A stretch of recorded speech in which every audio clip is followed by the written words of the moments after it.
আজ সিআইটিউ রাজ্য সম্পাদক শঙ্কর প্রসাদ দত্তের নেতৃত্বে সিপিআইএম দলের এক বিধায়কদের টিম জগন্নাথপুর চা বাগানে রাতের আধারে জেসিবির মাধ্যমে বাগানের গাছগুলোকে যে ধ্বংস করা হয় সেই ধ্বংসলীলা পরিদর্শন করেন। বিধায়ক দলে উপস্থিত ছিলেন ইসলামউদ্দিন শৈলেন্দ্রনাথ। এছাড়া উপস্থিত ছিলেন ত্রিপুরা টি ওয়ার্কার্স ইউনিয়নের রাজ্য সভাপতি মন্দন গোপ, সিপিআইএম ঊনকোটি জেলার সম্পাদক কৃষ্ণেন্দু চৌধুরী, উত্তর জেলার সম্পাদক অমিতাভ দত্ত সহ জেলা ও মহকুমা স্তরের নেতৃবৃন্দরা। প্রতিনিধি দল জগন্নাথপুর চা বাগানের বাজার শ্রমিকদের সাথে আলোচনা করেন।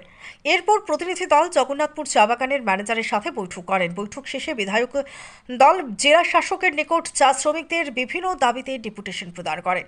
ডেপুটেশন শেষে দুপুর 2টায় সিপিআইএম কৈলাসহর জেলা কার্যালয়ে এক সাংবাদিক সম্মেলনের আয়োজন করা হয়। সাংবাদিক সম্মেলনে সিআইটিউ রাজ্য সম্পাদক শঙ্কর প্রসাদ দত্ত সহ সিপিআইএম দলের বিধায়ক এবং অন্যান্য নেতৃবৃন্দরা উপস্থিত ছিলেন। সাংবাদিক সম্মেলনে শঙ্কর প্রসাদ দত্ত বলেন, আজ জগন্নাথপুর চা বাগানে গেলে বাগানের শ্রমিক এবং এলাকার জনগণরা জড়ো হন। 21শে জুন রাতে জগন্নাথপুর চা বাগানে কে বা কারা যে ঘটনা সংঘটিত করেছে সেই ঘটনার প্রায় 2,500 চা গাছকে নষ্ট করা হয়েছে।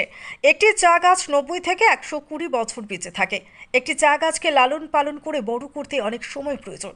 এই চা গাছ দেশের মানুষের কাজে লাগে। ত্রিপুরা রাজ্যে প্রথম কোনো মন্ত্রী চা বাগানের জায়গা পাওয়ার জন্য চিঠি দিয়েছেন বাগান কর্তৃপক্ষকে। তিনি বলেছেন তিনি 51 ফটিকরায় বিধানসভা কেন্দ্রের মন্ত্রী। তিনি সরাসরি চিঠি দিয়েছেন বাগান কর্তৃপক্ষকে। তিনি মন্ত্রী হয়েও এটা জানেন না যে যদি চা বাগানের জায়গায় প্রয়োজন হয় তাহলে জেলা শাসক বাগান কর্তৃপক্ষকে চিঠি দেবেন।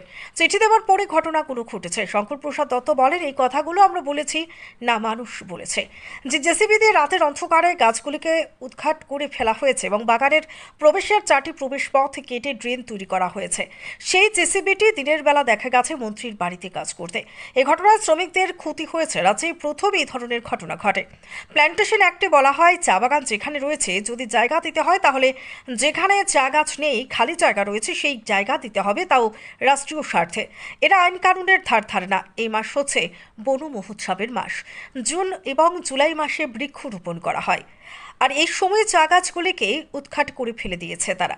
জেলা শাসকের সাথে আমরা কথা বলেছি। জেলা শাসকের নিকট যে দাবিগুলোর ভিত্তিতে ডেপুটেশন প্রদান করা হয়েছে সেগুলো হচ্ছে যে বা যারা এই ঘটনার সাথে যুক্ত তাদেরকে গ্রেফতার করতে হবে, চা গাছের ক্ষতি পুষিয়ে দিতে হবে। শ্রমিকরা ঘটনার পরের দিন যে রাস্তায় বসেছিল সেদিনের মজুরি শ্রমিকরা পাননি, তা যেন দেওয়া হয় তার জন্য সরকারের কাছে দাবি জানান তারা। শঙ্কর প্রসাদ দত্ত বলেন, এই ঘটনায় আগামী 1 জুলাই গোটা রাজ্যব্যাপী প্রতিবাদ এবং নিন্দা জানানো হবে। এই ঘটনায় রাজ্যের সবকটি চা বাগানের শ্রমিকরা রাগে ফুঁসছে। জগন্নাথপুরে জেসিবি দিয়ে চা গাছ উৎখাট করার ঘটনায় আজ সকালেও কালীশাসন চা বাগানের শ্রমিকরা প্রতিবাদ সাব্যস্ত করেন।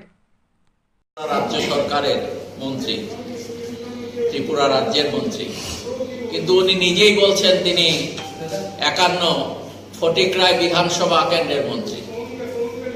এখন তিনি এমনই ফটিকরায় বিধানসভা কেন্দ্রের মন্ত্রী,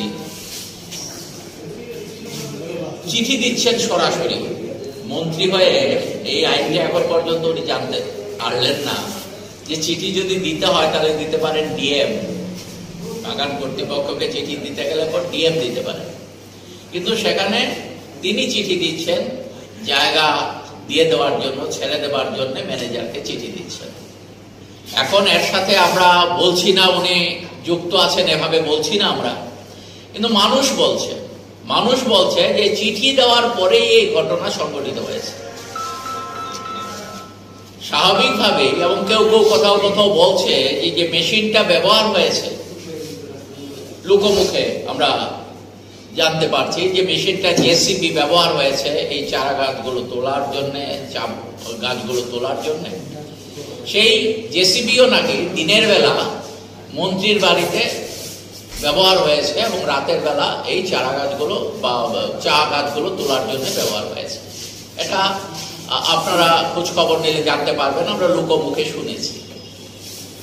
এখন ঘটনা হলো যে এই কার্যকলাপের মধ্য দিয়ে শ্রমিকদের ক্ষতি সাধন করা হয়েছে এবং এখানকার পরিবেশ, আমাদের দেশের যে আইন আছে সেই আইন অনুযায়ী প্ল্যান্টেশন যে অ্যাক্ট আছে 1953 সালে যা গৃহীত হয়েছে, এই টি অ্যাক্টের মধ্যে বলা আছে যে চা বাগান যেখানে আছে সেখানে রাষ্ট্রীয় জরুরি কাজ ছাড়া এবং সেখানে প্ল্যান্টেশন এরিয়াকে বাদ দিয়ে এড়িয়ে যদি কোথাও কোনো জায়গার প্রয়োজন হয় যথাযথ নিয়মে সেটা নিতে হবে, কিন্তু মামুলি কোনো কাজের জন্য সরকারের চট করে নিয়ে নেবেন, এটা হয় না, এটা হতে পারে না।